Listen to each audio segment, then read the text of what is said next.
What's up, guys? Welcome to another episode of SpeedSim. My name's Amy. And I'm E-House. And today we have an exciting review for you, and we're going to be reviewing the G&G ARP9. Now, I got this one a little over 3 weeks ago, and I used it twice to play with, and Eric got a chance today to use it. And I gotta say, having both the Vector and the ARP9, I love them both. Obviously, the ARP9 is not up to par as far as the Crytek goes. It's a little below. I mean, this gun comes in at $210 retail, and the Vector comes at $450. So, I mean, internally, they're far different. They are. I mean, this has basically your standard... I'm holding it now. Okay. This is basically your standard combat machine gearbox.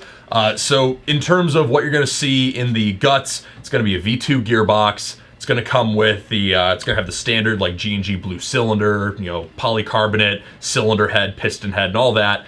So it is a standard combat machine gearbox. It has the ETU, and that's got a standard G&G motor that it comes with. Right. It also does have one big difference, though, and I'll let you talk about that. So in mine, immediately as soon as I got it, because Eric had advised me earlier, not about the hop-up so much, but more along the motor. His motor burned out. As you guys saw the rant video from G&G not too long ago. I switched mine to an ASG 45 high torque motor, and it gives me far better trigger response, far better rate of fire. Not that I really go on full auto too much. It's more or less, I like it paired up with the ETU that G&G has paired this with, and the trigger response on this is fantastic. Now with that new trigger, you can... Yeah, the trigger response now is way great. better. And then rate of fire is just hilarious. Well, I mean, but rate of fire is crazy. Yeah, you probably don't want to do that too much, because I've seen what happens when you put a 45K motor into an otherwise stock gearbox and rip it with full auto. If you watch my mag test video, you saw what happens too. The piston does not like that. Right. But continuing on, like I said, I put a 45 torque motor in here from ASG, and I also have a different hop-up. I have the ProWin hop-up combined with a modified flat hop and a Mad Bull 601 type board. It's the aluminum version. Yes. And with that and threes, I'm getting ridiculous range. I would say close to about 200 feet. Yeah. It's pretty good. And it chronos in at 330. Yes, with .2s. With .2s, right.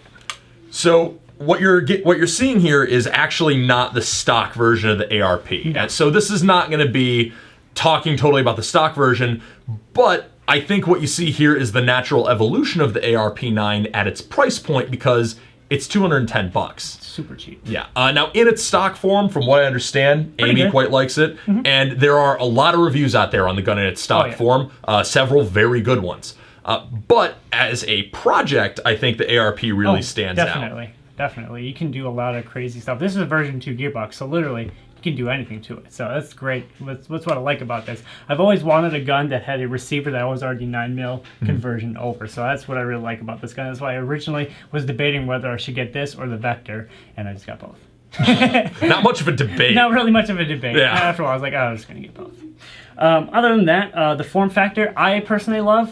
The stock is not something that I'm a huge fan of, only because it has this small little riser up here, cheek riser I should say, on the stock. It's not huge or anything, but it's significant enough for me to not be able to get down on my sights too much. So that's why I don't even use the extended stock. I don't even I just collapse it all the way and just run it that way, because this is so much easier.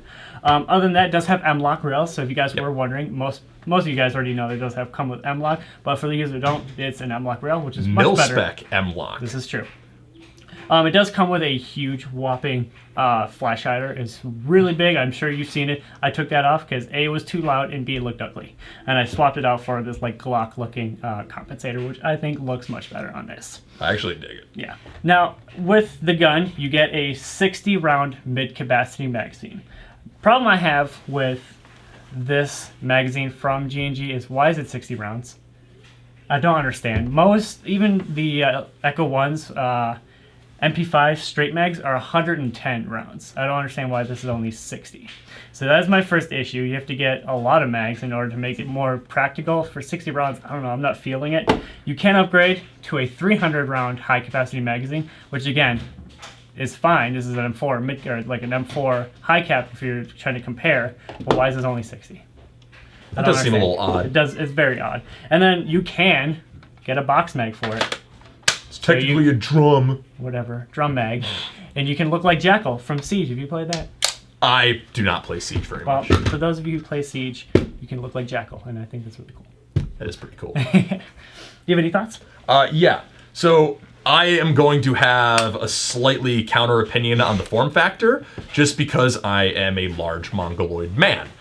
So if you are a large mongoloid man and you are very particular about being able to effectively use your stock, this is not the worst PDW stock I've used, but it just doesn't quite feel right to me. It's not quite long enough for my preferences. And I'm also going to agree with, I found it oddly difficult to use the red dot even on a riser with my die mask, which is not a problem I have with my personal M4s. Yeah. And from what I can tell, we have the same height riser, so I'm not sure if it's because of that slight riser on the stock or if it's something else about the form factor. Maybe it's because this buffer tube doesn't quite step down as much as a normal M4, but that is a slight frustration. You would need a higher riser to really make a mask work with this, at least for me with the stock out. Or me.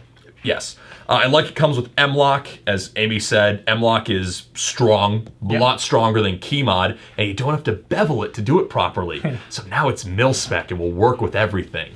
Good job, G&G. That's actually a much better route than the fake Keymod, in my opinion. I actually like the pistol grip. The pistol grip feels nice. The rest of the form factor, it's an attractive gun. It looks very nice. From using it, I dig the paddle release on the magazines. I feel like I want to give my impression of using it and being impressed by the range and accuracy, but this is not a stock hop-up setup. No, it's got a Pro-In hop-up unit. It is compatible with standard hop-up units. It is. For those of you who are wondering, so I'm just going to cut you off here real quick.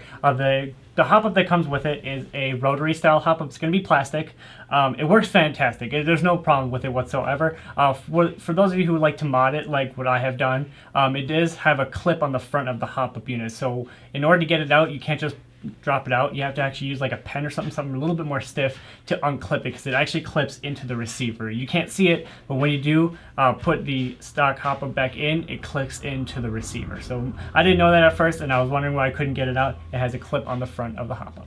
Yes, but it is compatible with standard M4 units. Correct. So obviously. Pro-In hop-up unit, Type 4 barrel, flat hop setup. So I can't really say that, but the gearbox is a gearbox that, from what I've seen, will work fine and be good for a long time if you don't mess with it and don't do anything really stupid.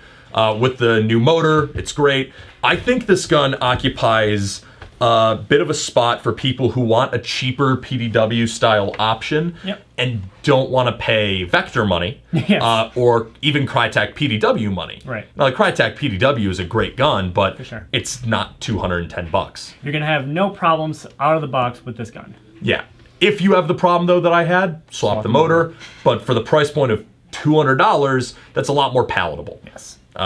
As for swapping the hop-up and barrel... super easy. Yeah, very easy. Swap the barrel, in my opinion, is really the only thing that's necessary if you want to get the most range out of this gun, because G&G's stock hop-up bucking and unit are very good. Yes. So you don't really need to mess with those, but if you have stuff laying around, you don't have to pay for it. Yes, this is true. Other than that, though, I think it's a cool gun. I like it a lot more than I thought I would in terms of its performance and in terms of being impressed by how they put it together. But I dislike it personally for the form factor, just because it's not my preference. I usually like a bit of a longer gun, and I don't like a PDW stock. Other than that, though, it's really cool. And I'm on the complete other end of this. I love short guns. I've always have loved short guns. I'm a small kind of petite person, and having a smaller gun just fits for me. I don't use the stock completely extended. I use it collapsed, and the pistol grip is perfect.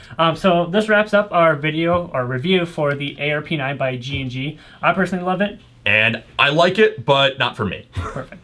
All right, once again, thanks for watching SpeedSim. My name was Amy. And I'm E-House. And thanks for watching, and we'll catch you in the next one. Peace. All right. Collect my thoughts. Collect your thoughts. Have you collected them? Have you caught them all? Yes. Are there 152 thoughts? Are they like Pokemon? No, they're like Magic the Gathering. It's infinite. Oh, fuck. Ooh. It's like Yu-Gi-Oh cards. You can never have enough. I never had enough, because I never had any. Yu-Gi-Oh! Was lame, Pokemon was the shit. Yes, that's true. Digimon was a thing.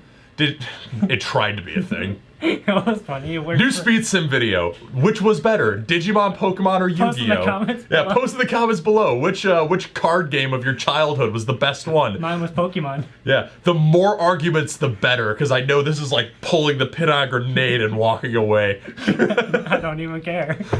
All right. Cool.